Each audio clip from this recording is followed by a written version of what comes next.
Hello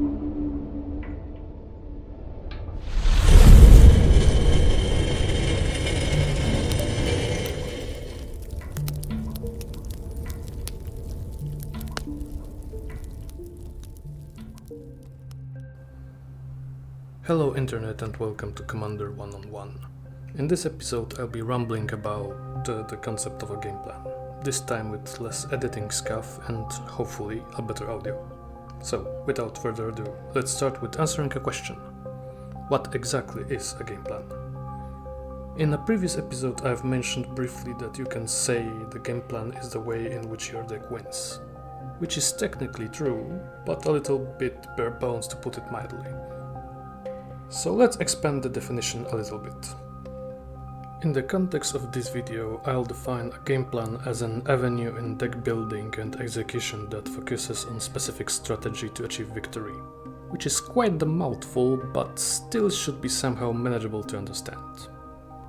Now that we have a fancy definition, we need something to act as an example for detailed explanation. And after some back and forth, I chosen something that most Magic the Gathering players can at least recognize: Craterhoof Behemoth.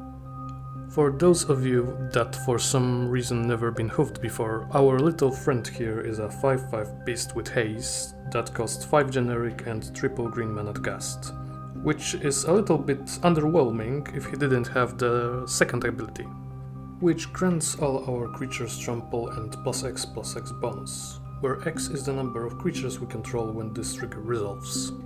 I think it's quite clear how this card ends games. So let's explore the game plan more, breaking it down into a few parts to focus on core principles. Part 1. Prerequisites of Success. In this case, those are quite simple. We need other creatures to get the bonus, as well as to power it up. We get trample from Craterhoof itself, so we don't exactly need to focus on that. Haste, on the other hand, can be an issue. Nevertheless, we can summarize this into something simple, like go wide and ramp. Both of those things, green as a color, can do very well and has a wide arsenal of tools to achieve. The specific toolset to do this is not exactly relevant. We can build this around elves, saplings, tokens, beasts, probably even as a landfall deck. As long as we can achieve the large amount of creatures and enough mana, we can set up the success of our hoofing for the win. Part 2. Failure states. Now that we have a general idea about what we need to achieve for our plan, we need to find out its failure states. For one simple reason: we need a way to prevent those if we want to win. Seems straightforward, but for some reason people tend to skip this part and then be salty about Gravedigger's Cage or Torpor Orb effect, or even the Fairy's Protection. Since our example is not exactly convoluted or complicated, as in the case of prerequisites, identification of our failure states is quite simple to do. The most obvious one are: our Craterhoof gets countered on the stack, damage is prevented in combat, our creatures are removed before we can attack, Craterhoof ability is countered or negated in some way, there is a permanent in play that shuts down our strategy. Of course, there are other cases, but we cannot plan ahead against everything. It's just not reasonable to do.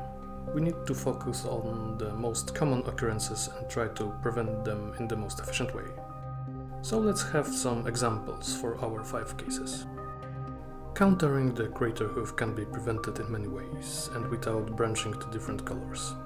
Green has a lot of effects that make our creatures uncounterable. For example, Destiny Spinner, Alzur's Shepherd, Chaos Herald, or that damned cat snake that I cannot pronounce for the love of my life. Combat damage can be prevented in a few ways, most commonly by the use of fog effects or by having protection.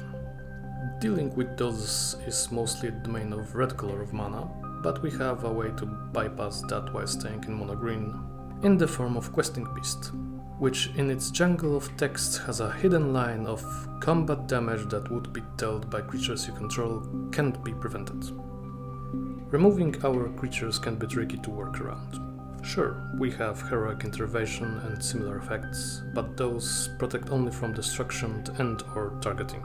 To work against something like desynchronization, settle the wreckage, aetherize, or cyclonic rift, we need to prevent our opponents from interacting during our win attempt. This is the main of white color, but green also have an ability to do so in form of Dozen the Falling Leaf and City of Solitude.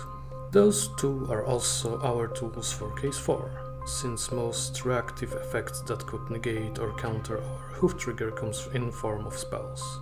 Permanent effects similar to Torpor Orb or Doorkeeper Troll are overlapping with case 5, which is very convenient for us. To deal with permanents like Ensnaring Bridge, Torpor Orb, Propaganda-like effects, or hate bears like Hushbringer or Doorkeeper Troll, we need some interaction. Green is quite adept at removing artifacts and enchantments with various Nature's Claim-like effects. Removing creatures is a little bit more tricky, but we can use Pick Your Poison to bully flyers and various fight spells to just punch the problem out of our way. Part 3. Focus and Support. This part is probably the hardest one to explain, and easiest at the same time. All this from the simple reason it's a very broad scope. As a high-level definition, we can explain this part as a gathering of tools and patterns that enhance our chosen strategy. Some aspects of this are covered in protecting ourselves from failure states, some are necessary as a prerequisites of our game plan. In a less buzzwordy way, those are cards and things we do with those cards that leads us to a higher chance of smashing our opponents in the face with a hoofed-up board of creatures. The best and the worst part of this is the fact that there is no ideal way to describe it. Going white very quickly with mana dorks and cheating Craterhoof at turn 4 or 5 with telegraphed board state is as valid as precise tutoring of some outrageous creatures combo with Tooth and Nail after casting nothing but ramp spells. The choice is up to an individual player and an environment in which the game plan needs to be deployed.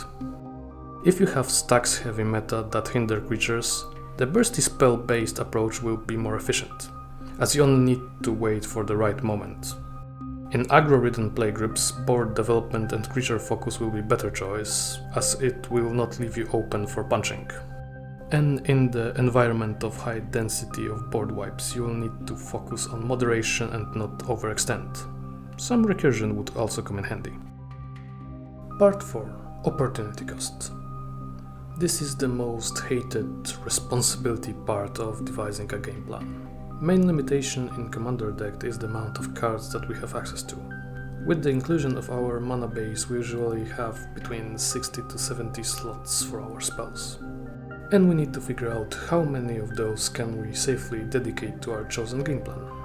In some strategies, our cards will have multiple functionalities, like a Llanowar Elves is a creature for Craterhoof and mana ramp spell for everything else.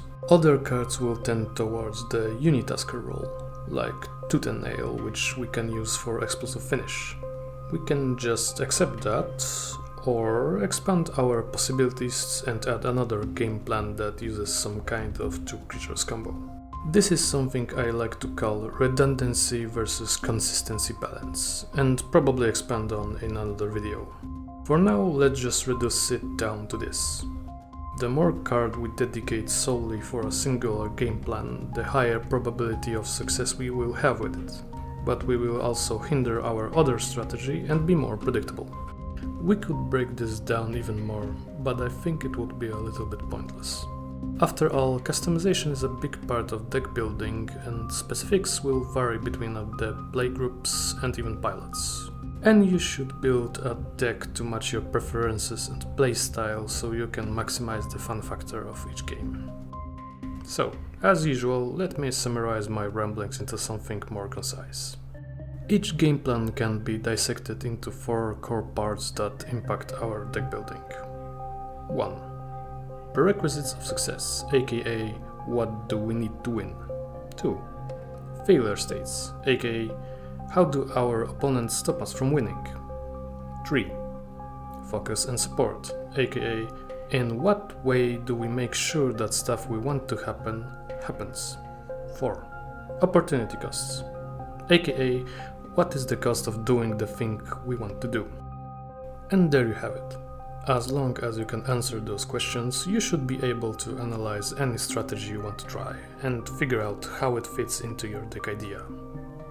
This time around I tried to ramble a little bit less, so that will be all for today. If you have some more questions, let me know in the comments. See ya in the next one.